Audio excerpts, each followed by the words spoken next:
But then people started throwing balls while they started shooting. It makes no sense. Oh, no, let me go back again. So yeah, you see right now, you just heard from somebody here who just said that that was what changed for them. Now you'll see MPD officers. Guys, come on. Okay.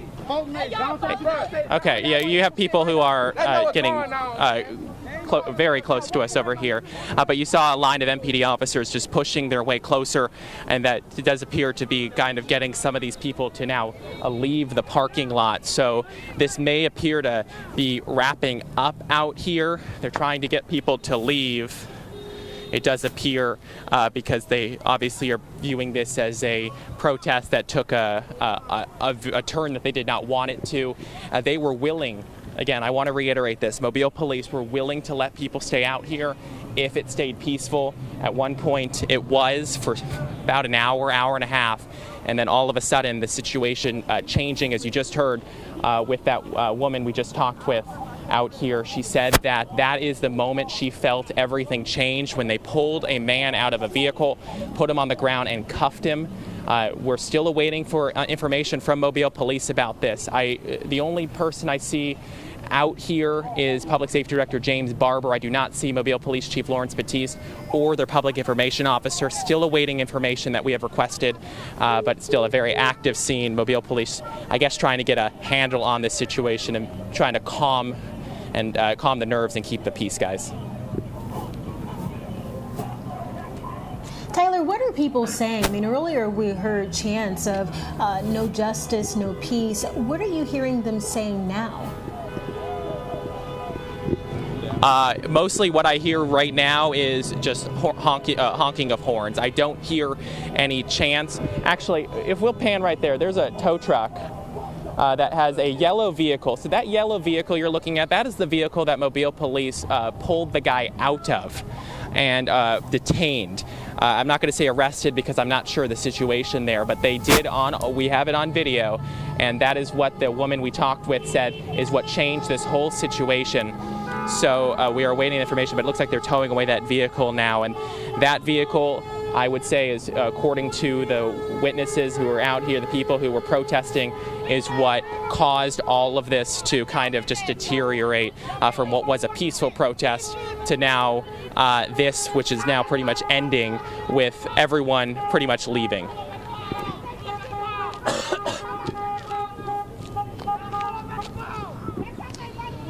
Tyler, you said things seem to be winding down, and you say that we have tape of that incident, of the man being pulled from the car by MPD? I just want to make sure, with my photographer, we do have video of that person being detained by the officers, correct? We did film it. Down the road, yeah, we zoomed in. We do have video of it, Byron. Okay. Yeah, we're trying to put it on air now. It happened literally moments.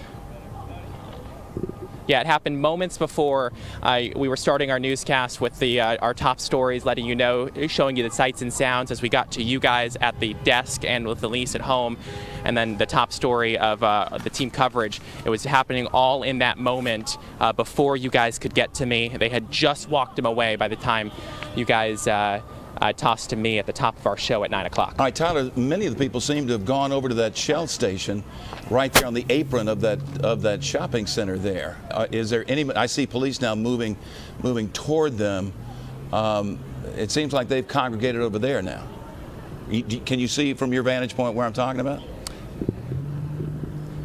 Yeah, we are doing a systematic approach of moving closer, but also at the same time trying to keep our space from these protesters and police, to try to give space in this situation to, for one, keep ourselves out of, well, again, quite frankly, the tear gas, because that is no fun to be around. But yeah, they do appear to be at the Shell gas station, but it is less people now.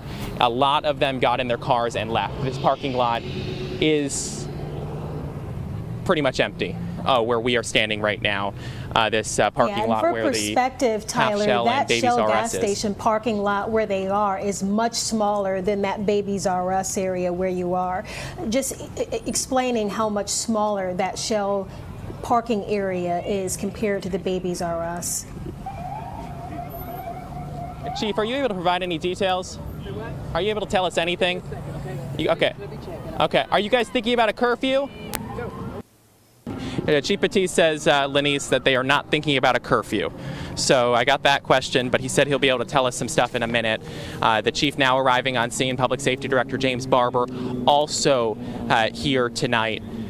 This situation, though, very quickly becoming something that the police did not want to happen.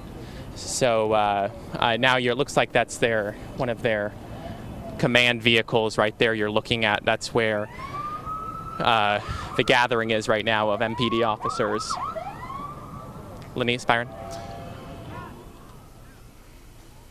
All right, thanks, Tyler. I'm being told we have to take a short break here, but we will continue our coverage as Mobile Police deploying more tear gas as protesting taking a different turn, starting off peacefully, but then having to be dispersed.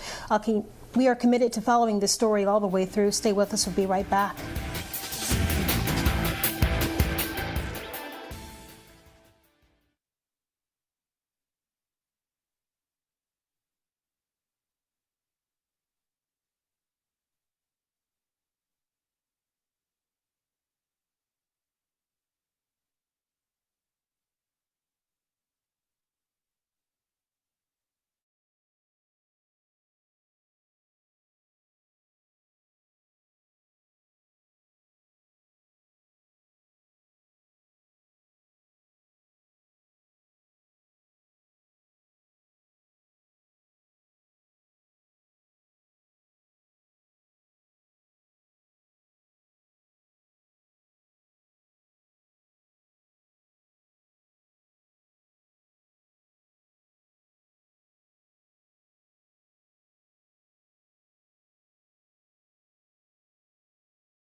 Problems with Chief Batiste now. Chief Batiste now live with us.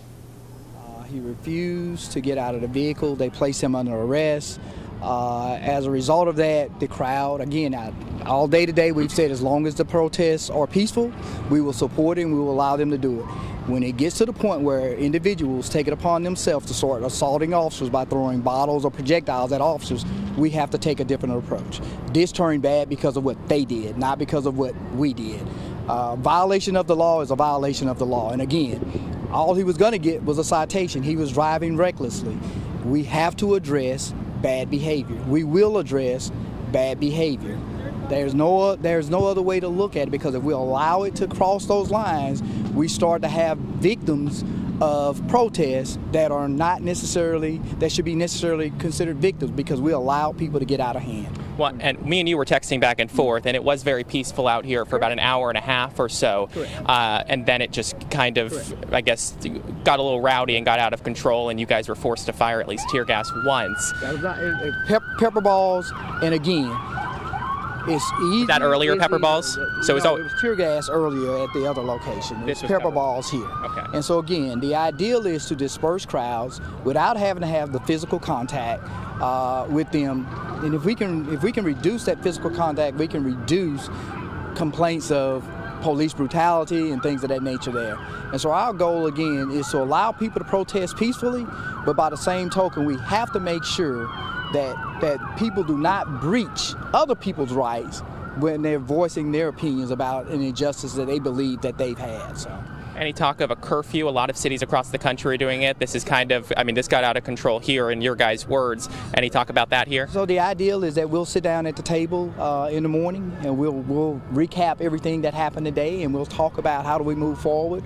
After action brief is in order, and so as we look at what occurred today and what potentially may occur the next day or the next week, we'll have a contingency plan in place, much like we did today, to be able to move people as quickly as we possibly can, to make sure that we can control the situation that we're dealing with. You've been so kind to give us updates throughout the day. One last question. You guys just had a bunch of officers leave here with their lights and sirens. We're just going to locations that potentially they could be relocating to, just to try to make sure that we can put down any incidents of negative behavior or looting. There is really no reason. The message gets lost in the looting. That you cannot justify the protest about someone losing their life by looting somebody else's property. And so our goal is to make sure that we prevent as much as that as possible and not to allow that to happen here in the city of Mobile. The night is still young. Are you hopeful that looting doesn't happen here, things like that? Are you expecting it? Or what's your expectation? We'll be here all night. All right, what are your expectations My tonight? expectation is that at some point, somebody that have the ability to have influence over some of these groups will step up and say, we're losing it. We are not doing what we said we came out here to do, is to bring attention to what we believe is an injustice. We need people with influence to step up and do their job and make sure this doesn't happen. Don't allow outside agitators to come into our city to provoke them to doing something that hurts our city.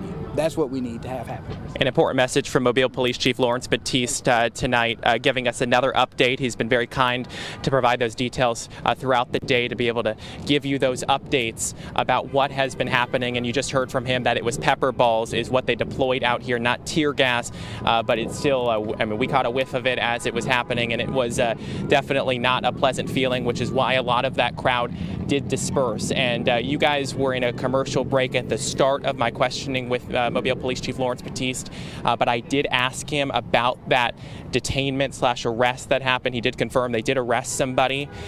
He guessed this driver was driving reckless. They were trying to have him get out of his vehicle to cite him, and I guess throughout the situation he refused, so they had to pull him out and cuff him to get him to be compliant in all of this. He said it would have just been a citation. Now this guy is going to probably be heading to jail for failing to obey an officer. Lenise Byron, I'll send it back to you guys. All right, thanks, Tyler, and we'll continue to check back in with you. But for now, we want to get to our other top story of the night. Meteorologist Matt Barentine joining us now. Tropical storm Amanda seen tearing across El Salvador. So, Matt, as we know, hurricane season officially starts tomorrow. What's the latest? Yeah, we are watching this system. It's actually now the remnants of what was Tropical Storm Amanda out in the Pacific. It is now over Guatemala, and it's going to be moving its way into the very southwestern part of the Gulf of Mexico. And as it gets there, it may well develop. You can see that here on your screen. You can see the area of low pressure. It's right in the middle of southern Mexico, Guatemala area, and it's going to work its way, like I said, up into the very southern part of the Gulf. And then as it gets into the Gulf, it could have some chances of strengthening and redeveloping. So what are the models saying? Well, this is an interesting one. It's caught up in something we call a gyre. Don't get too caught up in that. Think of it as just a big circulation out there, and so it's almost like it's going to swirl the drain. It's going to go around into the Gulf and could possibly end up back in Mexico, maybe even back into the Pacific. It's just a kind of a strange situation, but these do this sometimes at this time of year. You do notice, though, there are a couple models still trying to bring it back to the north up into the Gulf of Mexico, so we can't completely write it off, but the most likely thing for this to do is to sort of go around in circles down there in the southern part of the Gulf and down in Mexico. All right, so back home, so that's not an immediate concern. For us tonight, we're looking at clouds and pretty good conditions here for us tonight.